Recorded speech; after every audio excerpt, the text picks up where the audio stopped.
Hello friends, அஸ்ஸலாமு அலைக்கும். இன்றைக்கி வீடியோவில் ரொம்ப டேஸ்டியான ஒரு பனானா மஃபின் ரெசிபி தான் பார்க்க போகிறோம்.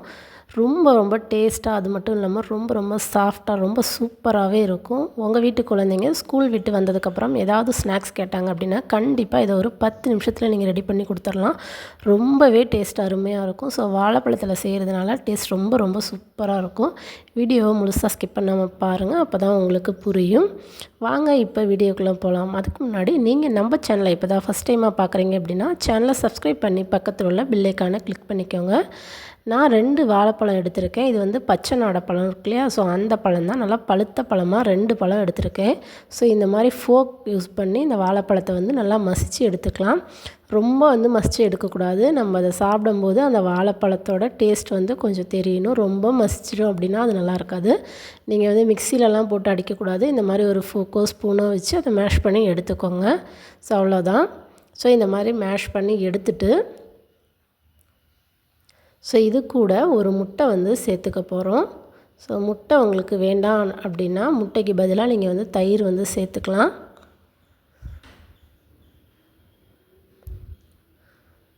ஸோ இப்போ இது நல்லாவே மசித்து எடுத்தாச்சு.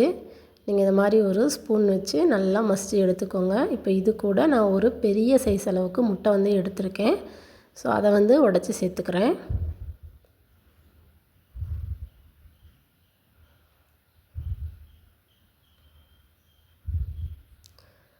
அந்த முட்டையும் சேர்த்துட்டு அந்த ஸ்பூன்லேயே நீங்கள் நல்லா மிக்ஸ் பண்ணிக்கோங்க. ஸோ இதுக்கு வந்து நீங்கள் வந்து பீட்டரோ விஸ்கோ எதுவுமே தேவை கிடையாது. இந்த மாதிரி ஒரு ஸ்பூன் இருந்தாலே போதும். இந்த கேக் வந்து ஒரு 10 நிமிஷத்தில் ரெடி பண்ணிடலாம். நீங்கள் வந்து ஓடிஜி இருந்தாலும் செய்யலாம், இல்லைன்னா கேஸ் ஸ்டவ்லேயுமே ரொம்ப சூப்பராக செய்யலாம். ஸோ இப்போ அந்த முட்டை வந்து கொஞ்சம் நல்லா மிக்ஸ் ஆகி வந்ததுக்கப்புறம் அது கூட தேவையான அளவுக்கு சுகர் வந்து சேர்த்துக்க போகிறோம். அதுக்கு முன்னாடி பட்டர் வந்து உருக்கி வச்சுருக்கேன். ஒரு 30 ml பட்டரை எடுத்து டபுள் பாயிலிங் மெத்தடில் வந்து உருக்கி வச்சுருக்கேன். அடுப்பில் வச்சு நீங்கள் டைரெக்டாக உருக்காதீங்க, பட்டர் வந்து ஒரு மாதிரி ஆகிடும். அதனால் கொஞ்சமாக வெந்நீர் வச்சுட்டு அது மேலே வச்சு பட்டர் வந்து உருக்கி எடுத்துக்கலாம். நீங்கள் பட்டர் வேண்டாம் அப்படின்னா ஆயில் கூட சேர்த்து செய்யலாம். ஆனால் வந்து ஆயில் சேர்த்து செஞ்சோம் அப்படின்னா அது கொஞ்சம் டேஸ்ட் கம்மியாக இருக்கும். பட்டர் சேர்த்து செய்யும்போது டேஸ்ட் ரொம்பவே நல்லாயிருக்கும். ஸோ உருக்கின வெண்ணெயை சேர்த்துட்டு அதை நல்லா மிக்ஸ் பண்ணிக்கோங்க. ஸோ இதோட அளவுகள் எல்லாமே நான் கீழே வந்து டிஸ்கிரிப்ஷனில் கொடுக்குறேன், நீங்கள் செக் பண்ணி பார்த்துக்கோங்க. ஸோ இப்போ வெண்ணெய் சேர்த்ததுக்கப்புறம் பவுடர் பண்ண சுகர் வந்து பவுடர் பண்ணி எடுத்து வச்சுருக்கேன். ஒரு 75 கிராம்லேருந்து ஒரு 80 கிராம் அளவுக்கு நீங்கள் வந்து சர்க்கரை சேர்த்துக்கலாம். சர்க்கரை வந்து நீங்கள் முழுசாக எடுத்து அளவு எடுத்துகிட்டு அதுக்கப்புறம் நீங்கள் ஜாரில் போட்டு பவுடர் பண்ணி எடுத்துக்கோங்க.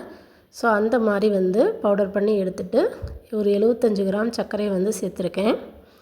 சர்க்கரையை சேர்த்து அதையும் நல்லா மிக்ஸ் பண்ணிக்கலாம்.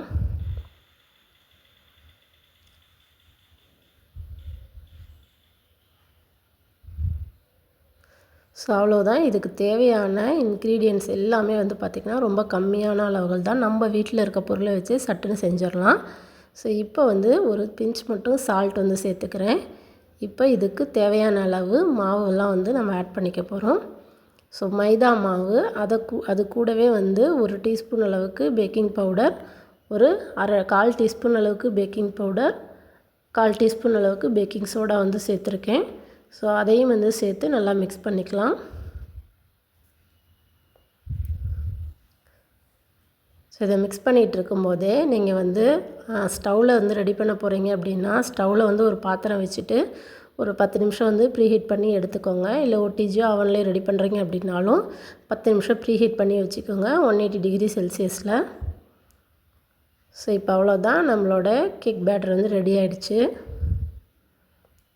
ஸோ இன்றைக்கி வந்து நான் வந்து எப்படி செய்ய போகிறேன் அப்படின்னா கப் கேக் ட்ரே இருக்குல்ல, அந்த கப் கேக் ட்ரேயில் வந்து நான் டைரெக்டாக வந்து ஊற்றி வந்து பேக் பண்ணி எடுக்க போகிறேன்.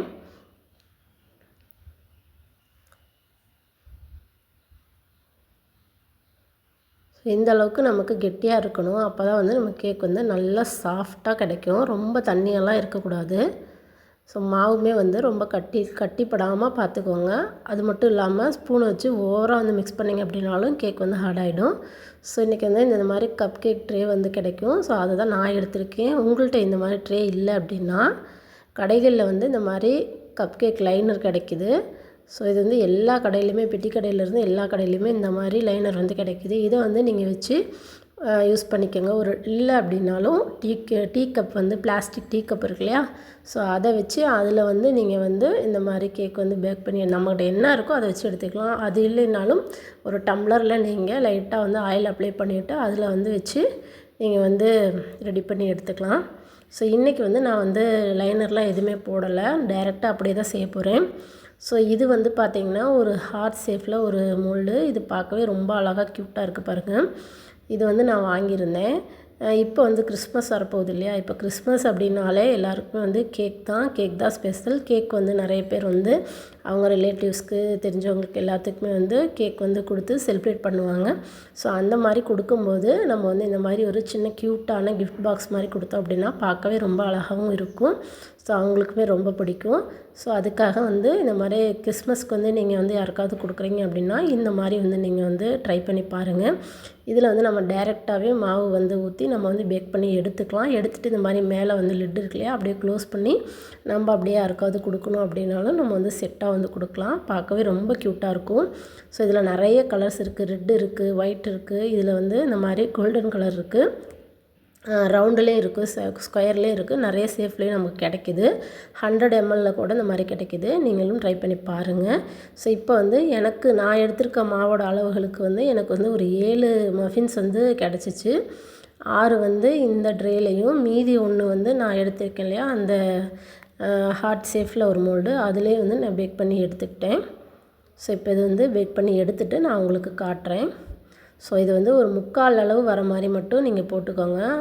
அதை வந்து ஃபில் பண்ணிக்கோங்க. ஃபுல்லாக வந்து ஃபில் பண்ணிங்க அப்படின்னா ரொம்ப மேலே பொங்கி வந்துடும். கேக் வந்து உள்ளே நடுவில் வந்து வேகாமல் கூட இருக்கலாம், அது இடம் இல்லை அப்படின்னா. அதனால் வந்து 3/4 அளவு மட்டும் சேர்த்துட்டு நீங்கள் வந்து இதை வந்து குக் பண்ணி எடுத்துக்கலாம். லைட்டாக வந்து நான் பட்டர் மட்டும் அப்ளை பண்ணிவிட்டு அதுக்கப்புறம் வந்து அந்த கேக் பேட்டர் வந்து சேர்த்துக்கிட்டேன். ஸோ கரெக்டாக நீங்கள் வந்து ஓடிஜியில் வைக்கிறீங்க அப்படின்னா 180 டிகிரி செல்சியஸில் ஒரு 25 நிமிஷம் மட்டும் பேக் பண்ணி எடுங்க. சூப்பராக வந்து ரெடியாகி வந்துடும். இப்போ நான் வந்து ரெடி பண்ணிவிட்டு உங்களுக்கு நான் காட்டுறேன். இதுலேயுமே வந்து நான் ஃபில் பண்ணி எடுத்துக்கிட்டேன். பாருங்கள், நம்ம வச்சுருக்க கேக்கு எப்படி மேலே வந்து நல்லா வந்து உடஞ்சி சூப்பராக வந்து ரெடியாகி வந்துட்டுருக்கு. மேலே வந்து நல்லா ஒரு கோல்டன் கலர் வரணும். ஸோ அது வரைக்கும் நம்ம வந்து வெயிட் பண்ணுவோம். அப்போ தான் வந்து பார்க்கவும் சாப்பிடவும் ரொம்ப டேஸ்ட்டாக இருக்கும். இப்போ நான் வந்து பேக் பண்ணி எடுத்துட்டேன். ஸோ இது தனியாகவும் இருக்குது. ரொம்பவே சூப்பராக இருந்துச்சு டேஸ்ட். ரொம்ப சாஃப்டாக அந்த வாழைப்பழத்தோட டேஸ்ட்டு சாப்பிட்றதுக்கு அவ்வளோ ஒரு டேஸ்ட்டாக இருந்துச்சு. கண்டிப்பாக இந்த ரெசிபி வந்து ரொம்ப யூஸ்ஃபுல்லாக இருக்கும். உங்கள் குழந்தைங்க வீட்டில் வந்து ஸ்நாக்ஸ் கேட்டாங்க அப்படின்னா நீங்களும் ட்ரை பண்ணி பாருங்கள். பார்த்துட்டு எப்படி இருக்குன்னு மறக்காமல் என்னோட ஷேர் பண்ணுங்கள். கண்டிப்பாக இந்த வீடியோ உங்களுக்கு யூஸ்ஃபுல்லாக இருக்கும்னு நினைக்கிறேன். நம்ம சேனல் பிடிச்சிருக்கு அப்படின்னா தயவு செஞ்சு சப்ஸ்கிரைப் பண்ணி பக்கத்தில் உள்ள பெல் ஐக்கானை கிளிக் பண்ணிக்கோங்க. தொடர்ந்து நம்ம சேனலில் இந்த மாதிரி கேக் வீடியோஸ் நிறைய நீங்கள் பார்க்கணும் அப்படின்னா சப்ஸ்கிரைப் பண்ணி வச்சுக்கோங்க. அதுபோல் உங்களுக்கு வந்து ப்ரௌனிஸ் வேணும் அப்படின்னாலும் நம்ம சேனலில் நீங்கள் ஆர்டர் பண்ணலாம். நான் வந்து நம்பர் கீழே கொடுக்குறேன். நீங்கள் ஆர்டர் பண்ணால் 1 or 3 டேஸ்க்குள்ளே ப்ரௌனி வந்து உங்களுக்கு வந்து டெலிவர்ட் ஆகிடும். கண்டிப்பாக நீங்கள் அதையுமே யூஸ் பண்ணிக்கோங்க. இப்போ கிறிஸ்மஸ்க்கு நிறைய ஆஃபர் போயிட்டுருக்கு. அந்த நம்பருக்கு காண்டாக்ட் பண்ணி நீங்கள் வந்து என்ன ஆஃபர் அப்படின்னு கேட்டுக்கலாம். ஸோ நெக்ஸ்ட் வீடியோவில் நான் மீட் பண்ணுறேன். ஸோ கேக் பாருங்கள் எந்த அளவுக்கு சாஃப்டாக இருக்குது அப்படின்னு. ஸோ பிடிச்சிருக்கு அப்படின்னா லைக் பண்ணி ஷேர் பண்ணி சப்ஸ்கிரைப் பண்ணிக்கோங்க. தேங்க்யூ.